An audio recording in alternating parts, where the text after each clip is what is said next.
The budgetary control phase is a management tool. The budget can be used to establish objectives and to indicate the resources needed to achieve them. We can use it as a benchmark or a reminder.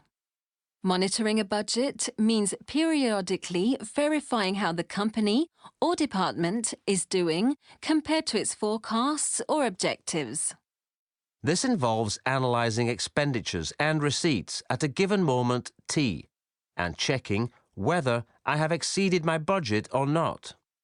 Yes, if the actual figures differ from budget, then we have a variance. We then need to determine the reasons for this variance and take measures, known as corrective actions, so that resources are employed to return to budget, or, if necessary, we can revise our objectives and update the budget. Budgetary control forms part of the process of planning and monitoring performance. As we have seen, the company defines its strategy based on specific projects and global objectives. This strategy can be implemented by identifying key factors for success and by implementing the operational plans set out in the framework letter. Budgets are short-term representations, generally 1 year, of long-term action plans. Finally, the company periodically verifies that its actual performance corresponds to its forecasts. The last stage is budgetary control. Controls, objectives, steering, corrective actions. It sounds like we're navigating a boat. A helmsman has one objective: to bring his boat to a given location at a specified time.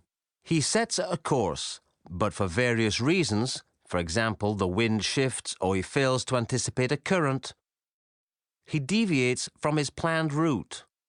So he needs to regularly verify his position compared to the route initially planned and correct his course if needed. Too large a variance could even prevent him from achieving his objective and oblige him to modify the objective. The same is true for a company. Monitor the budget on a regular basis. Analyze the variances between actual and forecast figures. Implement corrective actions. And revise the objectives if required. These steps are necessary for a successful budget management process. Remember that budgetary performance is measured by the achievement of objectives. To ensure that its objectives are achieved, the company must regularly monitor its budget, analyze the variances between actual and forecast performance, take corrective measures, and revise its objectives if necessary. We will now look at these recommendations in more detail.